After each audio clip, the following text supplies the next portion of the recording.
On this week's episode of Marketing O'Clock, more presence from Google Ads. Positive changes are coming to Pmax in the form of negatives.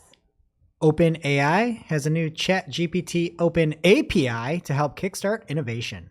All on today's show. Welcome, you are listening to Marketing O'Clock. Just stay tuned. Digital marketing news, but let's get specific. Digital ads, SEO and analytics, social media and more. Pretty much everything that'll make your website perform. With new shows every Friday. We give you the news with sass and puns and definitely hot takes. Thank you for tuning in. You know what time it is. It's officially Marketing O'Clock. Settle in, sit back, keep it locked. Hey there, I'm Christine Zernheld. AKA Shop. I'm Jessica Lee Budd. And I'm Greg Finn. And it is officially Marketing O'Clock. Here on March 3rd, 2023. Hello, everybody. Thank you for joining us for another fabulous, fantastic episode. You're back. Yes, Yay. I'm back. If you listen to our podcast that we release, I guess we'll just plug this here. We have a fantastic Marketing Talk that we have live wherever you're listening to this with Mike Ryan, where him, Greg, and I are talking all things Pmax. I'm covering the lead gen side, and Mike is covering the e-com side, and it's really, we got so many amazing insights from him. So definitely listen to that. But I came in for Monday morning to record that, and I hadn't said anything yet that day.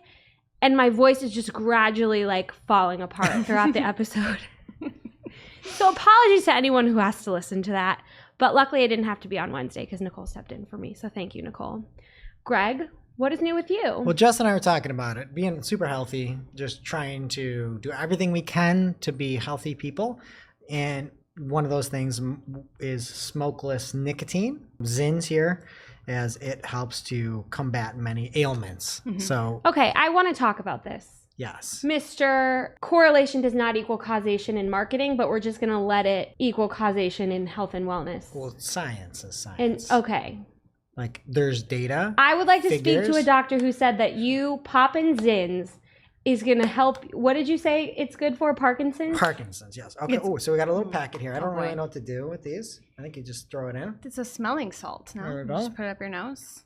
Where do I tuck this? Just tuck it in your mouth. Top or bottom? Perfect for podcasting. Just so everyone knows, I'm against this, and this podcast does not support nicotine products. What am I supposed to do with it? Just put it in the...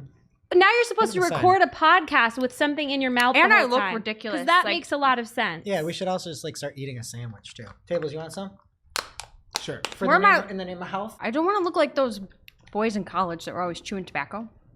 Yeah, you don't, because those guys, thumbs down, okay? Right, that's why I don't want to be like that. Lots of judgment from me. Got a little tingle of health I can feel coming through, pulsing through, vitality coming back through. It just reminds me of, do you remember those Listerine breath strips, and you would just burn your entire mouth? It's getting a little burny though. And it's really nice. It's pretty nice. Okay, so good luck to you. I hope that you don't get Parkinson's, and I also hope you don't develop a nicotine addiction. Is this going to hurt our mouths? Yes, I'm sitting here judging you. How could it? Shep, you have always made it a point to not judge me. Please don't start now. I'm judging Greg for literally being a drug dealer live on this podcast. I got it at 7-Eleven down the street along with the protein cookie. It's legal and safe, and I'm a follower. Okay. Well, I'm judging you. And do you know who else I'm judging? All of the people listening to this who do not subscribe to us on YouTube. We are so close to hitting a major milestone of 1,000 subscribers. And guess what? Many, many more than 1,000 people watch the show every week. And I don't know what I need to say to you to hit that subscribe button and subscribe to our show. So we need to hit 1,000 people before I have this baby. I mean, what are we doing here? So Come on, you guys. We got to do it this week. Subscribe to our show. Every person who subscribes this week will mention you in the YouTube video comments, and we'll send you something nice. We've got stickers. I'll put the names up. We've got hospital grade cups. We've got a lot of stuff We've got here. Zins. No, we're not giving that away. We tried to be nice about it last week, and now I'm just going to bully people. So please subscribe to our show. Thank you. Jess, what's new with you? Nothing. A nicotine addiction. Apparently. Wow. I want to understand. Am I supposed to spit it out? I don't know. Does it feeling warm. I know. Where? Do you have the directions on that thing? Having had hiccups in so long. I'm like super lightheaded and hiccupy. Okay, well, you guys are enjoying that. We'd like to take a minute to talk about something near and dear to all of us digital marketers.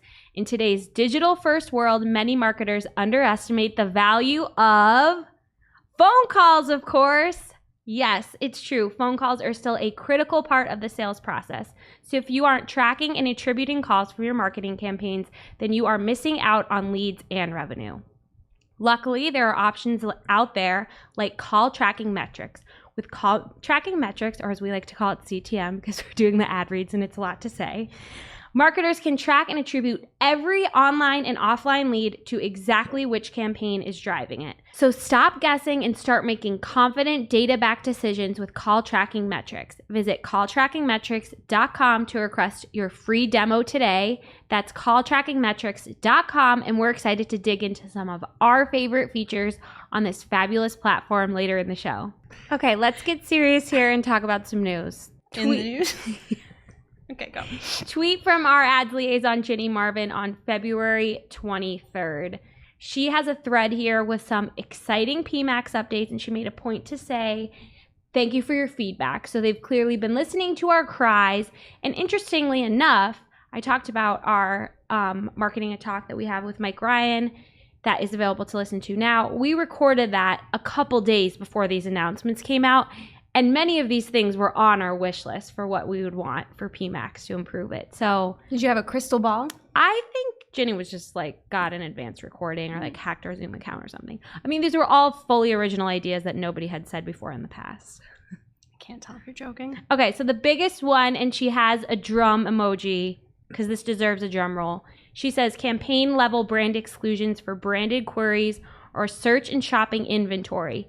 Campaign level brand exclusions will apply to most misspellings and brand searches in a foreign language. And then she links to a blog post that explains this a little bit more in depth. And you should notice here that she does not say negative keywords. So this is not live yet. Nobody knows what this is going to look like yet. But it seems like it's not going to be a traditional negative keyword list that we're used to. From the article, it says applying these exclusions will help block traffic from most brand misspellings and brand searches in a foreign language. You'll be able to exclude your own brand name and choose from a list of brands to exclude. If any brands are missing from the list, you'll see an option in Google Ads to request additions. So again, we'll have to see what this looks like when it rolls out, but definitely better than what we have now, which is no exclusions. Right, so let me try to poke holes in how this could fall apart. Let's say that you are a company, let's say Nike, right? And you're trying to not target people looking for a Pegasus running shoe or a trademarked term of theirs. If you can only put in Nike, Nike sporting equipment, Nike clothing, that Pegasus might not fall under there. So hopefully there's an ability to put in sub-brands or trademarked terms or things like that that are kind of like brand adjacent, I'd say. That would be nice. I was just thinking about myself, and the basics would work for most of my accounts. Yeah, for both of them. But if you've got like a tool that's got a code name or it's a certain type of software that's made by a different company and the brand is locked in and you can't then take out that software term, that could be an issue. Yeah. So we'll have to see what this looks like, again, when it rolls out. Mike Ryan tweeted an interesting point about this. He said, reminder, Google always understood the implications of brand performance inflation in Pmax. This document from May 2020, well before the hullabaloo in 2022. I'm really glad they're acknowledging and addressing it with brand exclusions for Pmax. So this is an article that says it's important to review all factors that can contribute to performance differences between your search and shopping campaigns, such as, and there's a list of 5 or 6 items here, and at the very top says brand versus non-brand campaigns. So whatever, I guess maybe we learned that if we whine enough, we'll get some change made. Yes, and as much heck as we give Google sometimes, this is something we should be praising them for. Yes. They listened, and Ginny, we trust. Thank you, Ginny. Next up, another great addition, I think. She says page feed support in Pmax will help you send search traffic to a specific set of landing page URLs on your site. Help is a very important word in that sentence, I think. Again, this is a signal. It doesn't seem like It's limiting traffic only to a certain number of pages. If you want to maintain that type of control, you need to make sure you have final URL expansion turned off. But maybe this could help without final URL expansion. Next up, she talks about experiments. It says experiments to test how Pmax can drive incremental conversion and conversion value. I don't think this is news. It seems like the same experiment announcement that they already had, where you're testing it against your standard search or standard shopping campaigns. And I'm going to think that Pmax will win. Next up, she says asset group level reporting will soon include conversion value, cost, and other metrics. Thanks. I thought it was really, really silly that we didn't have that before, and I'm glad we do now. Finally, she says budget pacing insights on the insight page will surface opportunities to optimize your budget allocations, including where you could shift budgets between campaigns to get more conversions. I was so excited the last time we got a budget pacing announcement from Google Ads, and I was really let down with that page that did nothing for B2B people with ad schedules. So again, we'll have to see how that looks. Oh, also in the article, she doesn't put this in her tweet, but there's new video creation tools that used to only be in the asset library. Now you'll be able to do that right from your Pmax campaign. And we know it's really important to have video assets, or they make bad looking video assets for you. So hopefully more people will take advantage of that. All in all, I would say a good week. Sort of. Because where Google and Ginny giveth, they also taketh away. I have a tweet from Ginny here that says, today we began notifying affected advertisers of changes to simplify and align campaign location targeting settings across campaign types starting in March. Here's what's happening and why. And when she says today, she tweeted this on Monday, February 27th. And as I am reading this, it is Wednesday, March 1st. As you're listening to it, it is already the 3rd. So I do hope you've been alerted. And if not, here's what's happening and why. More tweets. I'm just going to read them directly from her. In target settings, we'll remove the search interest, people searching for your target locations option, which had very low adoption. You'll still be able to target presence or interest or just presence. Another tweet from Ginny, the option to exclude presence or interest, people regularly in, or who've shown interest in your excluded locations, will be removed. We have heard that many found this confusing and saw low performance impact. Campaigns will still exclude people in your excluded locations. That is a lot. We will have the link so you can read that as many times as you need to understand it. She also shared a link to the updated Google Help doc that talks about this. There's a handy notification box that expands on what's going to happen to your campaigns. Basically, campaigns that use search interest targeting are going to be migrated over to presence or interest targeting, and campaigns that are using the exclusion method that's going away, that's presence or interest, will be migrated to the presence exclusion. These changes will be consistent across search, display, performance max, and shopping campaigns. You may experience an increase in reach after these changes go into effect, and we encourage you to monitor performance, which, but then you thanks can't for do the anything warning about it, right? Right. I guess it's just the first time they've ever said, hey, look at your stuff. We're making a change that's going to do something drastic. So I guess I give them props for that. It's not really comforting.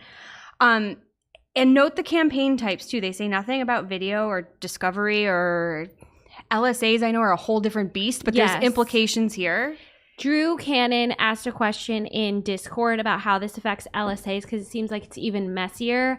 And none of us here have experience with LSAs, and nobody else was chiming in. So if anyone is not in Discord, community.marketingoclock.com, that knows how this is going to impact LSAs, please help him out. Yeah, please. But because it's tricky, because you also put in like geo terms for your LSAs, but if your presence in, it doesn't matter if you're interested in. It's a whole. I don't do LSAs. We don't do local. Yeah. But even if you don't, like the presence versus interest, we used to work for a big tourism company a couple years ago, and one of the things I used a lot was the interest targeting, because I was targeting people traveling to somewhere. So I feel like, you might say there's low adoption on that, but the people using it were probably using it really smartly. And Ginny did say in another tweet that this change is coming after a testing period and interviews with dozens of advertisers and agencies. Dozens could be as low as 24. I don't like this. I'm sure a lot of people don't. There were a lot of comments back and forth. And I think as anything with Google, we're going to have to just adapt and adjust. But it's a pretty big shift for some people. Yeah. And it could have really big implications. And when you're saying low adoption, this is like a hidden setting. that you have to know to look for in your settings tab. Yeah. So yeah, if you're looking at Google Ads as a whole, a lot of people aren't using it because they don't know they can change it. But again, people who do know it's there are probably using it smartly. Yeah. And if you recall, there now is location reporting. As of 3 years ago, the location reporting is moved outside of the actual platform itself. So you have to go to the reports for that section. So just one other note on that. I'm just going to do a quick live meme here. The how it started meme, how it's going meme. Okay. So here comes the how it started. October 6, 2020, written by Ginny Marvin. Simplified locations reporting misses the nuance of user location. Here's what you need to do to get that data too. Over on Search Engine Land when she was at Third Door. Google has been rolling out simplified location reports in the Google Ads UI over the past month or so. Anytime a platform uses simplified or streamlined to describe a change, we have to wonder if it's a red herring. Does it provide an easier way to get at the same access, data, and functionality? Or is it simplified, wink, wink, with features and data stripped out? That's how it started. Here's how it's going. Ginny, at Ads Liaison, now at Google, February 27th, 2023. Today, we began notifying affected advertisers of changes to simplify and align campaign location targeting settings across campaign types starting in March. Sad. No words. Just to wrap this up, because we always love the Twitter back and forth, from Anthony Higman. He tweeted, "Hey Google, thanks for 2-day notice on this enormous change to how advertising works. I'm sure this will work out just great for everyone." Just kidding on the "I'm sure this will work out great for everyone" part.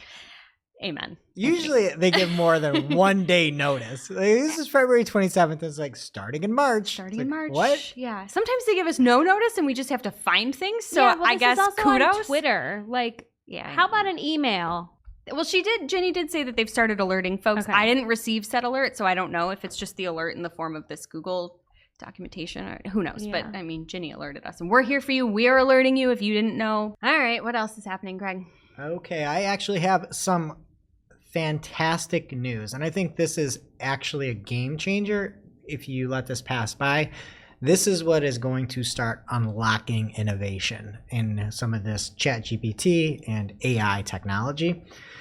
OpenAI runs ChatGPT, and Microsoft is a giant investor in ChatGPT. ChatGPT now has an API called GPT-3.5 Turbo.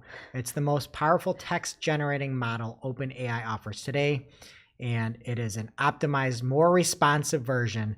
So whoever wants to use ChatGPT is going to have much better access to build tools, right? And having this API is what is going to unlock a lot more benefits for people, because you can only do so much sort of using that tool as is and waiting for it to work. And there's a premium model and all that. But when you're talking about like, hey, I'm an ad creation tool, right? Now you're going to be able to use this new API, be able to pull in and generate potential, text for your RSAs or something like that. So this API should be a game changer for what we see happen. The price is $0.002, or like, it's not even 2 cents. It's a fifth of a cent, let's say, per 1,000 tokens, or using 750 words. So it's not too expensive. And it can, according to OpenAI, drive a lot of non-chat applications. So a few people that are using it are Snap, Quizlet, Instacart, and Shopify. Really cool. And also a big addition for usage of ChatGPT within Bing is the fact that Windows 11 is now bringing the AI-powered Bing to the taskbar. So if you are on your desktop and you are searching in the little search box that Windows machines have, you will have the ability to use ChatGPT within Bing. I tested it out. It's still a little bit wonky. It sort of takes you to a interface, and then you have to like switch over and go to chat. But it's very, very nice. And I was like, I wanted to pull up an example that they gave. It's like, what are a 3-course meal for vegetarians if you're having 6 people over for a dinner party? And it gave a list of what you could cook. And I'm like, all right, I'm going to change it quick and see what happens. And I'm going to change vegetarian to keto and see if it understands it. It gave a keto Parmesan chicken, cheese balls, something like that, and a chocolate low carb cake. So really cool. And that's one of the things that Google has, that Microsoft has, that Google doesn't, right? There's kind of like Chromebooks and things like that, but the majority of at least business users are on Windows.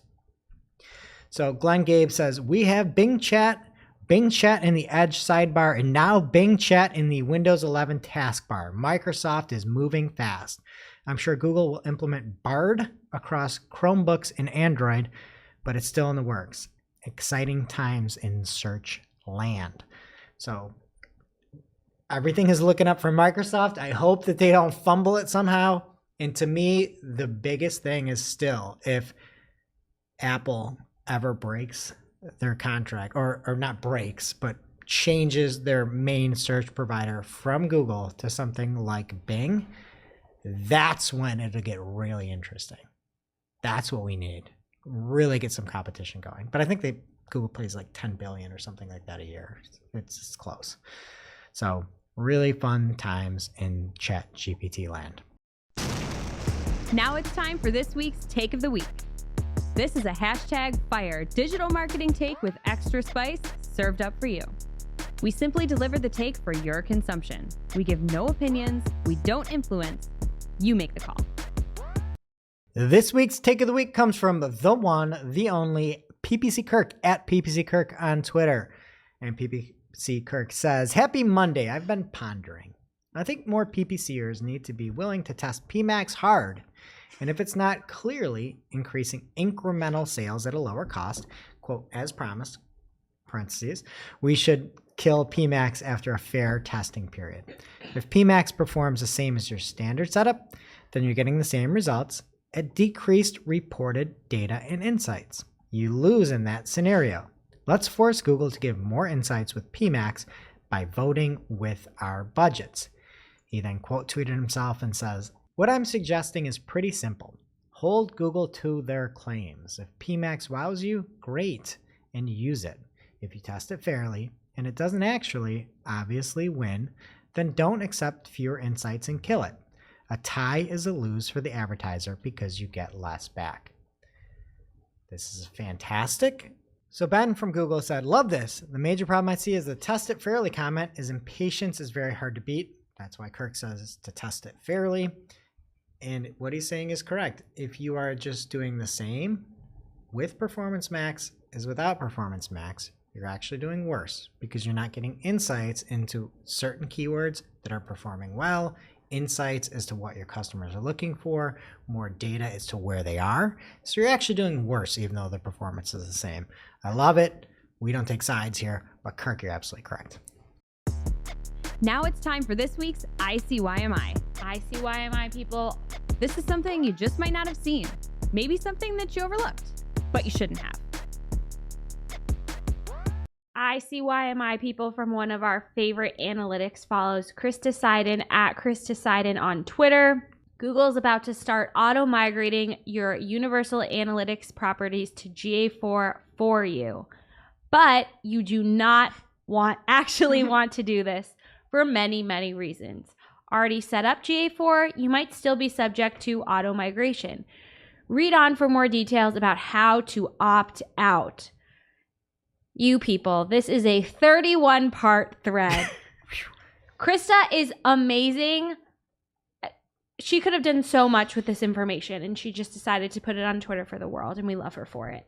So she starts with defining what Google's definition of haven't migrated means, because it could be that you actually haven't migrated, or it could be that you started migrating and haven't finished it and they're going to fill in the gaps for you, or it could mean that you have set up a new account but you haven't linked it to your UA account, and kind of what all those different scenarios and how they're going to affect you.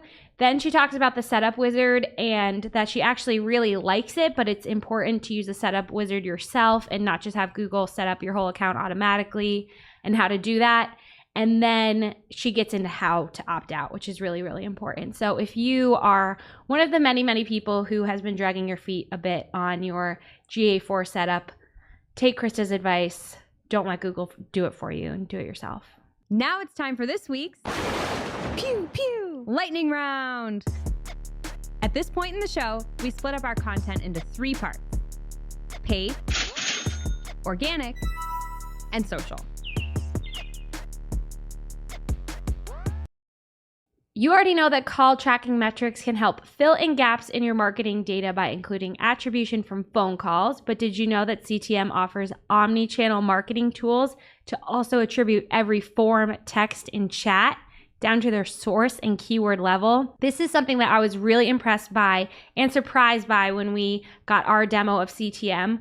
First, it's more than just calls. They can track live chat, text, email, form submissions, really giving you the whole picture. And as an ads person, I was so impressed of how well it integrates with Google Ads. You can see what keyword triggered an ad click, and the salesperson can see that while they're on the call talking to the person, which I think is really valuable information and can help you close those deals. And Greg was really impressed by the conversion tracking. He's been telling all of our clients about it this week, right? Yeah, well, I mean, there's call tracking where you see where a call originated from and you can listen to it. But they put the metrics in call tracking metrics where for an additional cost, you can transcribe a call. And if somebody says certain terms on the phone, it can then be flagged to say, yep, send that as a conversion back directly to Google Ads. So if you have a script and you say, thank you for booking your demo, it is confirmed. You could have the term, if you hear the word confirmed and book a demo, then it counts automatically as a conversion in Google Ads. And that's one of those areas where making sure you're importing and getting things back, not just a call, but a successful call. It's the metrics that are offered in this software that can really put you apart from your competition and not take career-based calls or somebody that's trying to sell you something. You can then attribute only the best of the best, the real conversions back only with call tracking metrics. Right. We've been super impressed, but don't just take our word for it. Visit calltrackingmetrics.com to learn more about CTM's conversation analytics platform for the full customer journey. That's calltrackingmetrics.com. Thank you, CTM. Getting into the paid news this week, Ginny had another announcement from her @ads liaison account for Google Ads people. She said a couple of Search Week product updates. Automatically created assets are now available to all advertisers in English as an open beta, and the new customer acquisition goal is now fully rolled out for search campaigns. She does not mean assets, meaning formally extensions. This is essentially telling Google that they can rewrite your ad copy. It's something you can opt in or out of in your settings. So just confusing nomenclature there. And then the new customer acquisition goal for search campaigns, you can choose to either optimize a campaign to bid higher for new customers or optimize to exclusively bid for new customers only. So we love that feature. And make sure you update your customer match regularly if you want that to happen. And if you have a low match rate, it may not work for you. Next up, some meta ads news. Andrew Ferris @Andrew J. Ferris said, hey, Mr. Yanni Levy, for anyone else really, is there any documentation anywhere about the ideal and or maximum number of ads in an asset or ad sets in a CBO campaign for the machine learning to be optimal? Yanni replied from his Mr. Yanni Levy Twitter account and said, generally, our formal guidance has been to aim for 5 or fewer ads per ad set. Advertisers that exceed this limit aren't getting a clean read on the potential of ads 5, 6, 7, and 8. Sounds like a cheerleading troop getting ready. 5, 6, 7, 8. He goes on to say that Advantage Plus shopping campaigns can handle more ad volume, maybe as many as 25 plus ads was the number he threw out there. Anyway, I had never heard of Yanni before, and he is a marketing solutions person at Meta, and it sounded like he's spilling all the tea and giving insider secrets that I wish we were getting from Google people. So definitely someone you want to follow if you have the distinct honor and pleasure of working in Meta ads, and that is @Mr. Yanni Levy. Harrison Jack Hepp from his @Harrison J. Hepp Twitter account has another ICYMI for us. He says, if a local radio, TV, or newspaper is offering digital ad placements as part of an advertising package they're selling to you, be really careful. They tend to be low quality placements with highly inflated costs. A bunch of people were replying to this with horror stories about things that they've seen in the cost breakdown, and that's when you can see it. Like somebody had a $500 package where half of it was boosted posts and half of it was the agency fee. Like, just not good things. And then Gil Gildner responded and said, I've heard some horror stories around this. Seems like it's oriented around super small businesses and old school ad agencies, but they'll charge people $5,000 for a digital package and just turn around and spend $1,000 on AdWords Express. I hope that anyone listening to this would be smarter than that, but if you're not, I'm sure you're smart in other ways, but don't do this. But you're also probably a very nice person that's trusting somebody selling you an online advertising package, and you don't know what you're getting, and they're saying it's $5,000 and we'll put you on Google, and then they do, but it's a fraction of what they're actually paying. Reach out to us, join us in Discord, community.marketingclock.com. We'll help you out. We'll help you. Next up, this is a letter from Google Ads. An email. Greg, is this where you got this? I got an email. Okay. In May 2023, the Google Ads malicious or unwanted software policy will be split into 3 separate policies: malicious software, compromised sites, and unwanted software. We will begin enforcing these policies on May 9th, 2023, with full enforcement ramping up over approximately 4 weeks. Basically, what you need to know is they're not messing around with this. Now it's split up into 3 parts, so depending on what piece of this you're not in compliance with, the punishment's going to be different. You might get a 7-day warning. Your whole account might be suspended. I think we all need to be worried because we learned last week that they're giving faulty disapprovals all over the place. So just be careful and don't send people to spammy sites that are going to give them malware, please. And I saw a funny tweet from Drew Cannon at DC Digital US on Twitter. He says, personally, I think this is hysterical, and is retweeting this email. Change location settings 2 days from an announcement made by a tweet from the ads liaison. Meanwhile, if you're running a scam, you get 2 months to make the necessary changes. Which change makes Google more money and which one doesn't? That's it for paid. What's happening in organic, Greg? All right. First up from Neeva, they've got a multi-perspective AI where you can now see results from a variety of sources and perspectives to give you a complete picture on any topic that you choose. It's called Bias Buster, and there's a slider. So the example that was tweeted out was for, I don't know how to say her name, Marjorie Taylor Greene. How do you say that? Oh, I always thought it was Marjorie. I didn't realize there wasn't an R. I don't know how to say that name, but whatever. Marjorie Taylor Greene, and you can put it in the blue section, and it makes her sound like evil incarnate. And then if you move it to the red side of this, it makes her sound like she's fighting wokeness or something like that. So you can kind of take the bias out of things and see what, using AI, what different folks think about a certain topic. Really cool. Nobody's going to use this. Nobody wants to see what the other side that you believe in is talking about. Like, there's a really optimistic thought about humans, right? No.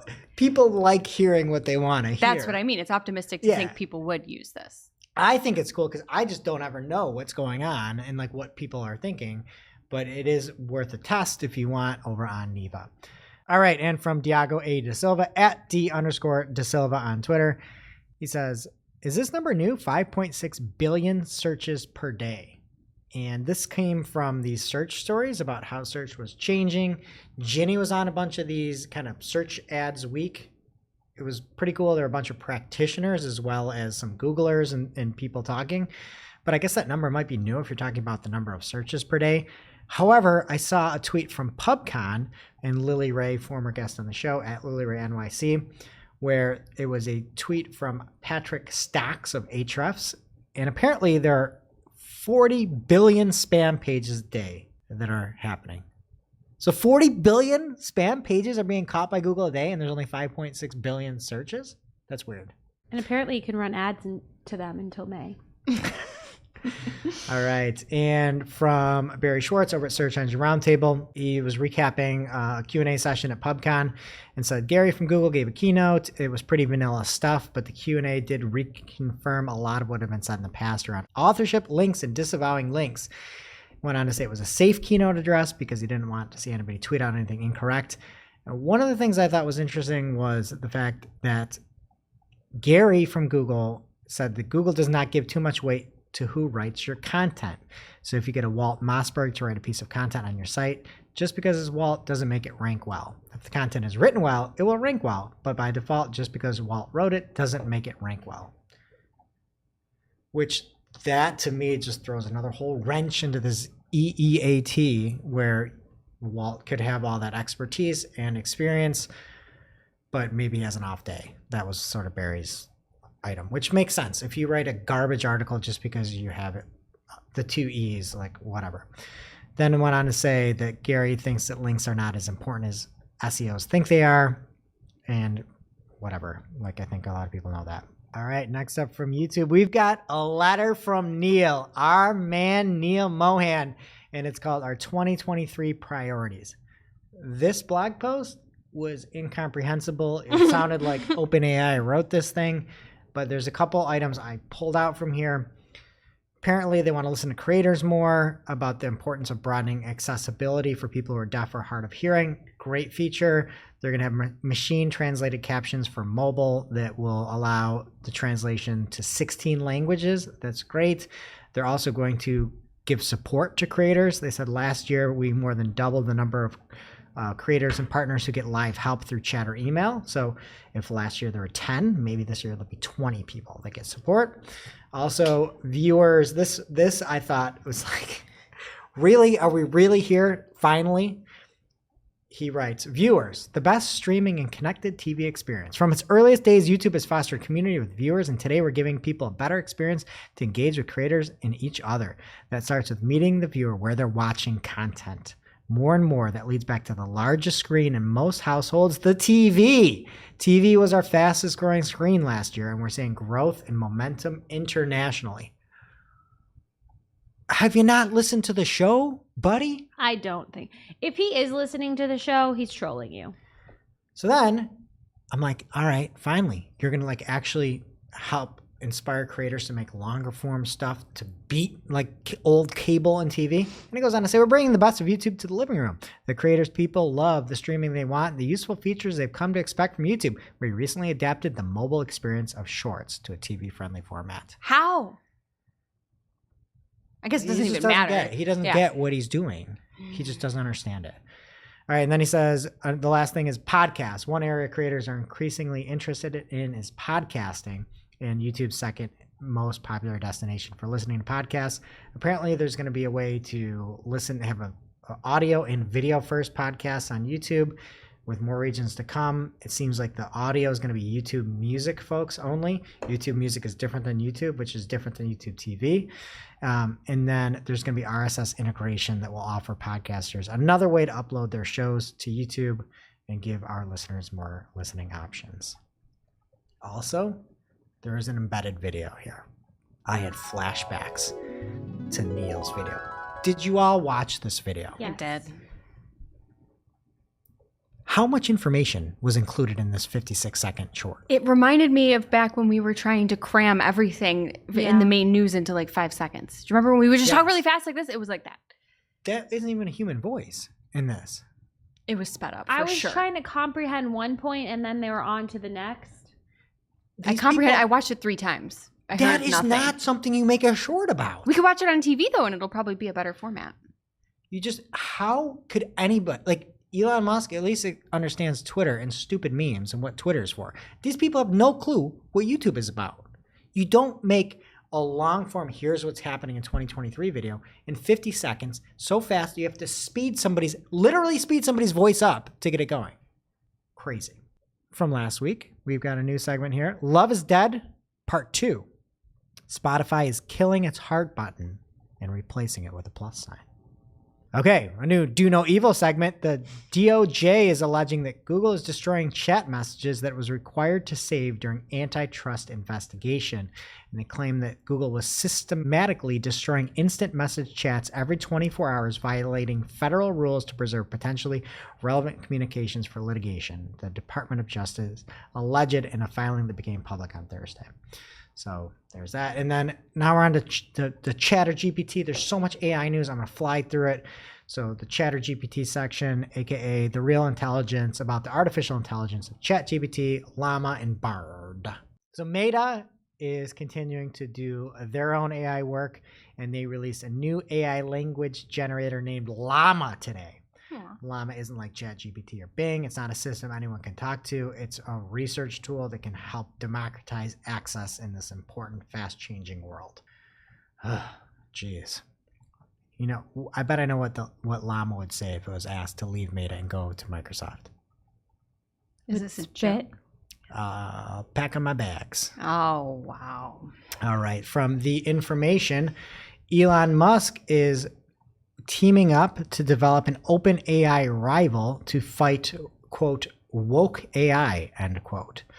And I guess the reason this is important is Musk actually co-founded OpenAI, which is led to ChatGPT back in 2015. So whatever. Good luck, Elon. I don't know what you're ever thinking, so good luck with it. And then next up, YouTube is expanding multi-language audio tracks to more creators. And Mr. Beast is saying it supercharges the heck out of videos, and he probably offered somebody $1,000. This is from the FTC.gov. It is one of the stupidest articles I've ever read. It's called "Keep Your AI Claims in Check," is what it is. This is the first paragraph from the FTC.gov. A creature is formed of clay. A puppet becomes a boy. A monster rises in a lab. A computer takes over a spaceship. And all manner of robots serve or control us. For generations, we've told ourselves stories using themes of magic and science. You're the FTC. Just tell me what I need to know. Give me the rules. Why are you writing? This sounds like a bad AI wrote this article. It's beautiful. Like, man, this is a Wendy's, and I don't want this. And so it goes on to say, the FTC is going to be closely watching if you are exaggerating what your AI product can do, if you're promising it's an AI product, but it isn't AI and actually using it all, if you're promising that the AI product is something better than a non-AI product, but it doesn't, if there's risks. I don't know. The FTC is looking at AI. And then if you are a content writer and you want to know what ChatGPT means for you, our own Heather here at Cypress North wrote an article and covers what AI means for content writers, some of the restrictions, how it can actually help you, and then the bottom line, if you should be worried or not. And I don't think Heather is worried at all. So that's it on the AI side. That's it in organic. What's happening in social, bud? All right, first up in social this week, VSCO is growing into a legit social network for photographers, says TechCrunch. The article goes on to talk about how the platform is as antisocial as social media can get. They don't have likes or comments on posts. Love isn't dead there. It's never been alive. But they are leaning into the community element in a different way and continuing to find ways, or have people find ways to foster creativity and spark conversation. That was a mouthful. They're rolling out some new features later this month here in March, making it possible for users to share text-based posts on Spaces. Be careful there. Letting users message each other regardless of follow status, and a whole lot more. So if you use the platform and you're super visual, you can check that out. All right, from Turner Novak at Turner Novak on Twitter, Spotify is redesigning its app to create a TikTok-like feed, and Turner shared something from Bloomberg that essentially says sources that have seen it describe it as similar to TikTok's functionality, in which instead of selecting from a long list of carousels featuring static cover art, the interface will allow listeners to swipe vertically through content recommendations that play automatically. So it's a pretty significant change, more so probably than hearts to pluses, but big things may be coming. From TechCrunch, Bluesky. Is that how we say it? No. Blue Sky. Jess, yeah. You really bluesky that pronunciation. Well, it just sounds like brewski, and I'm thirsty. Blue Sky, the Twitter alternative backed by Twitter co-founder and CEO Jack Dorsey, has hit the App Store, and more testers are gaining access. The app is still only available as invite only, but this obviously signals that a public launch could be coming because it's in the App Store. Speaking of alternative birds, if you're looking to get into Mastodon, Mammoth is here to help you. It is an app that will help you browse and switch between timelines, post content, do all sorts of other shit. You got llamas and alpacas that are not the same. Mammoths and mastodons are not the same. I looked it up. mastodons were shorter and stockier than mammoths with shorter tusks. I don't understand why everything has to just be... What is Snuffy from? He's a snuffleupagus. He's an imaginary creature. He's like a hairy elephant. He's none of those things. Oh, okay. Right? Yeah, he's not real like a centaur or something. Got it. Anyway, mammoths were grazers, and their molars have flat surfaces for eating grass. So there you go. Meta is testing its Be Real style roll call feature in Messenger. Matt Navarra has a first look at it. So if you're watching us on video, you can see the screenshot, or you can just grab the link if you're not watching us to see what it looks like, kind of. It's funny because it's like there's not even much content to graze on over there. All right, WhatsApp is apparently toying with the idea of a private newsletter feature, so get excited if that ever comes out. TikTok announced that it is launching an aptly named Sounds for Business, which is a collection of sounds designed as templates for easy marketing content creation, including a mix of music, voiceover, and other sound cues. So I just really hope there's an air horn. Biz sounds. Biz sounds like money. Like, what just is it? It's like falling on the wrestling floor? papers? Yeah. All right, a couple serious notes from the Meta newsroom. I'm just going to read the tweets. We worked with the National Center for Missing and Exploited Children to design a new platform that finds and removes young people's intimate images online. Instagram and Facebook are now founding members of Take It Down, a new platform from the National Center for Missing and Exploited Children. So that's great. Love to see that. They also tweeted, today, as part of our quarterly transparency reporting, we're sharing updates on the actions we've taken to protect public debate and people's ability to connect during the war in Ukraine and the protests in Iran. And they shared more information about that as well, which love to see it. All right. Sup, Twitter? Sup with you? It's down. Morale is down. Twitter Blue head Esther Crawford is out at Twitter. She led Twitter Blue and the company's payments project. Now she and much of her team have been let go. That is from The Verge. She and her team are not the only ones. From Platformer, apparently, after being told 3 months ago that layoffs were done, over 200 employees recently tried to log into their devices and find that they were locked out. So from Twitter. This includes product managers, engineers, and a number of people in data science, not to mention founders of several companies that Twitter had acquired, and they were apparently on a do not fire list. No longer the case. And the acting head of sales is gone too. So I don't know if it's too soon to make this joke, but things are looking pretty blue. Incredible there's a do not fire list. Well, it doesn't mean anything, clearly. Right. So I get signed out of my Google account like 3 times a day, and now I'm going to be worried every time that I'm fired. Nothing so to worry about. thanks, you're on the do everybody. not fire list. If you're fine. Now it's time for this week's WTH. Misguided. I hated all of that. Like, who does that? Just get rid of it. Where we rant, rave, and roll our eyes about a trending digital marketing topic. What are we coming to? Honestly. See what had us asking WTH. this week. In this week's WTH, we've got Mike's charts with Greg. Huh? Mike Ryan at Mike Ryan Retail on Twitter has a chart from a Google created slide. And he says, only a Google rep could build a slide showing that CPCs are consistently up year over year and say that they're going down. The little bubble that says minus 28% LOL. And if you can see this chart that's up on screen, if you're watching on YouTube, go check it out and please subscribe. It says costs are down with an arrow, and the average CPC year over year is still on average 25% up, but it was so much higher up at the March 2022, and it's just less up, but it's still up. It's a very What is misleading happening? chart. And I got these business cards in the mail that say Greg Finn, Cypress North chart experts. I don't know who did this. Actually, I do. I think Boris just tweeted, Boris Beckerek, who is on our top 50 PPCers list, sent me these, and it says charts expert, so I know. And this is a bad chart, and thank you, Boris. I'm going to tweet you back in a minute here when we're done with the show. I just always think about our audio-only listeners. Listen to you describe these charts. This chart is ridiculous. It's worth going to community.marketingclock.com to get all the notes and see this one. Or just go follow Mike Ryan at Mike Ryan Retail. You have lots of options. It's on you to look at this chart.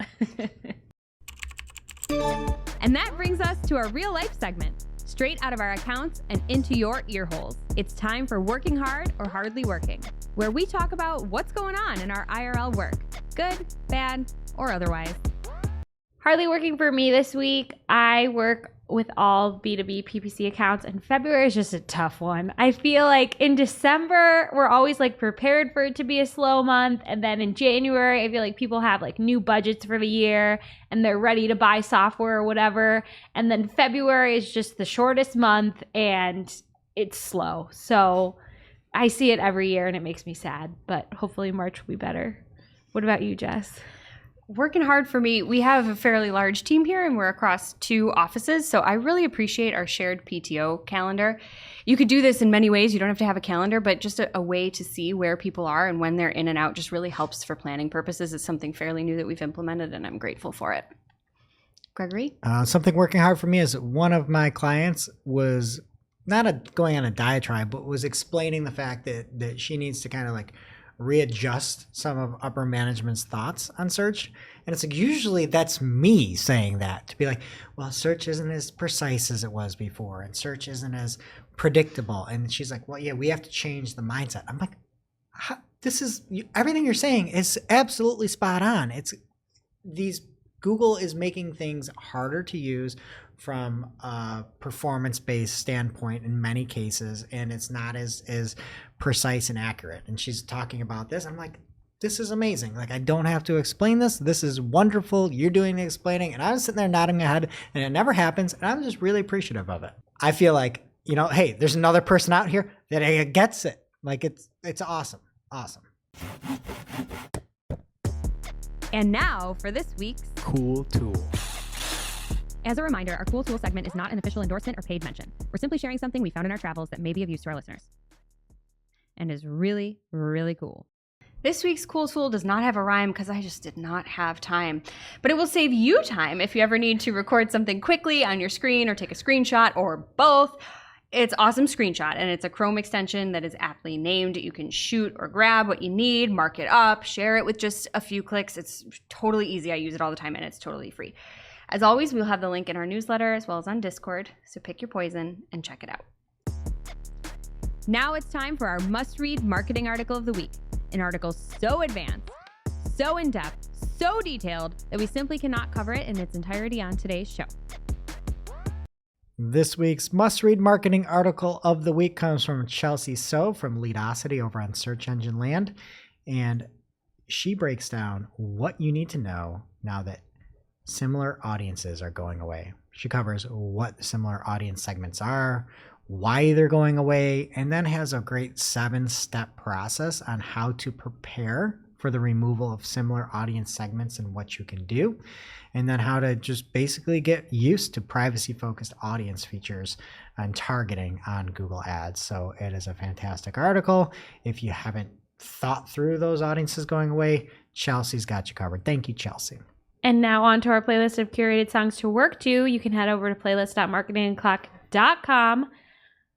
Greg, what's going on Marketing a Playlist today? Well, I'm dedicating this month to you, Shep. I was listening to Lana Del Rey, the new song that came out, and what came on after, I didn't know the artist, but it was Maroon by Taylor Swift.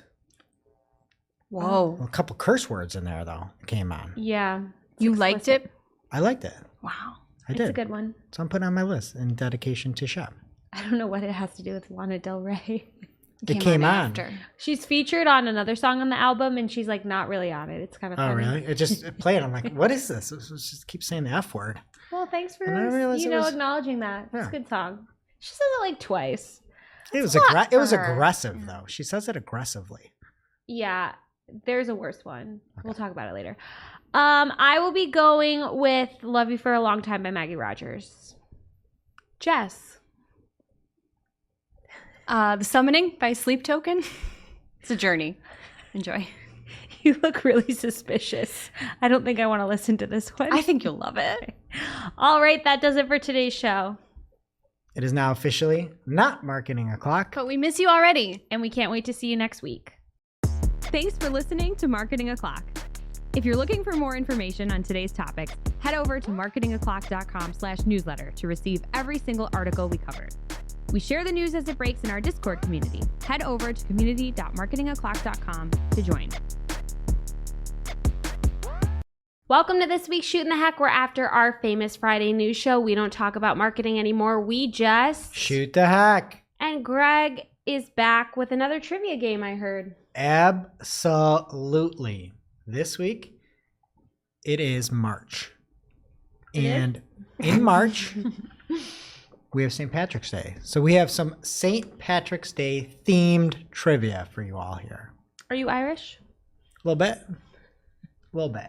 Yes. But I don't really celebrate St. Patrick's Day. But I just want everybody to be aware and maybe get some good little tips and tricks and little questions you can ask other folks. Okay. Okay. So ring in as soon as you have an answer by saying your name and I will call on you. What USC wide receiver is the son of American bodybuilder that won Mr. World 3 times, that was selected on Tables. as the 112th pick? Amon-Ra St. Brown. Correct. Amon-Ra St. Brown. Tables has Is 1. he from Ireland? What does this have to do with St. Patrick's Day? Okay, next up. I thought there was something about snakes. Sharing the same last name as this iconic frontman of Steel Panther, this pink starfish lives in Bikini Bottom. Jess. Patrick Star. Correct. Just one. What does that have Shep to do with one. St. Patrick's Day? Oh, they all Tables. named Patrick? Oh, Shep, you don't have one. You don't have one. No, Shep hasn't. There's only You been haven't 2 had any. questions. Correct. I don't know, Shep. Okay. Next question. We only have 6 questions today. Possibly the most iconic method actor of our generation, this 3-time Oscar winner has portrayed Jess. Honest Abe. Daniel Day-Lewis. Correct. Jess with 2, Tables with 1, and Shep with 0. Okay. Final round. Final round. What I guess note? he's British. That's the theme. Okay. Oh, What? wow. Notre Dame. Yeah. Patrick Star was British. You're correct. All right. I don't get it. It was. Well, He's dead named now. Patrick. What Notre Dame wide receiver, Rudy. son of a...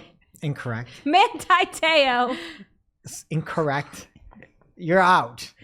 Let me reread the question. What Notre Dame wide receiver is the son of American bodybuilder that won Mr. World 3 times, was selected 207th in the 6th round by the Jess, Green Bay Packers? That Amon-Ra guy from the first question. Incorrect. Ah, shoot.